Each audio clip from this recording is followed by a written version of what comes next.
I wanted to do a super quick follow-up video, on this beautiful Saturday about Ukraine.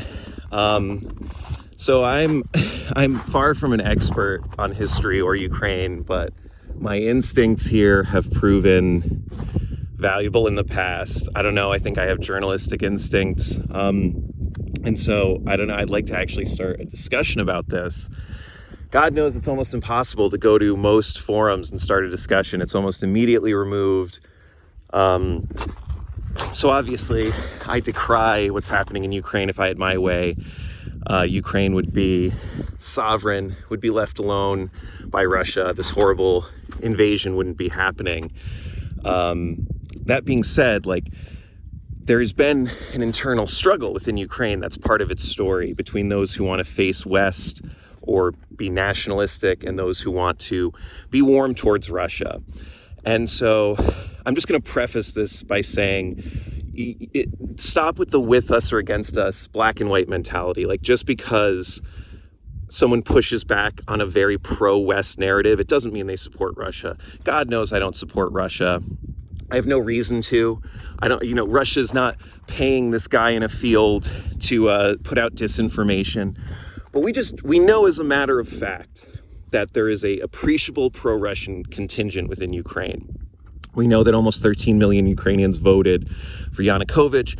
We know that counter-protests were staged after the Revolution of Dignity. We know demographically there are many ethnic Russians. There are many people. This whole area of Belarus, Russia, and Ukraine share a heritage. We know that Russia offered better incentives, so everyone from the top and bottom of the economic order, there's going to be people who are persuaded by that. And so my problem is that none of this is being covered. I have exhaustively searched for an article that covers Ukrainians who have a favorable opinion. And this was covered, so when we invaded Iraq, the spectrum of views was covered during the War on Terror. Baathists, jihadists, people who didn't like America but wanted Saddam toppled, people who loved America and came out and welcomed us. And that spectrum was covered. In Crimea, Russia was condemned. The people of Crimea who welcomed Russia were covered. This is the first time that I've seen this kind of reporting where it's a big red flag of journalistic malpractice that only one very pro-West narrative is being pushed here. And if you look at Iraq, wanting to know the perspective of the jihadists doesn't make you support Saddam Hussein, right? You can look at it, it's a complex situation with a spectrum of beliefs, and you just want to see that spectrum and you want to understand it because you want to find truth and you want to know the whole story. So me pointing out that there's this complete lack of opposition voice and that any reporting on that opposition is being labeled misinformation and scrubbed from the internet, that doesn't make someone a Putin supporter, okay?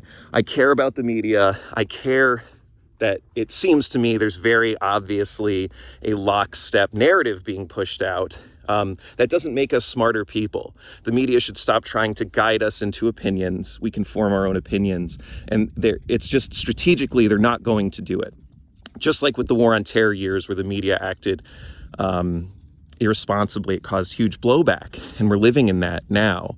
We're living in the third phase of globalization and blowback from irresponsible institutions. So TLDR, there is one narrative coming out of the Ukraine crisis. It's a diverse spectrum of opinion on Russia, on the West, on nationalism, and we're only hearing one voice.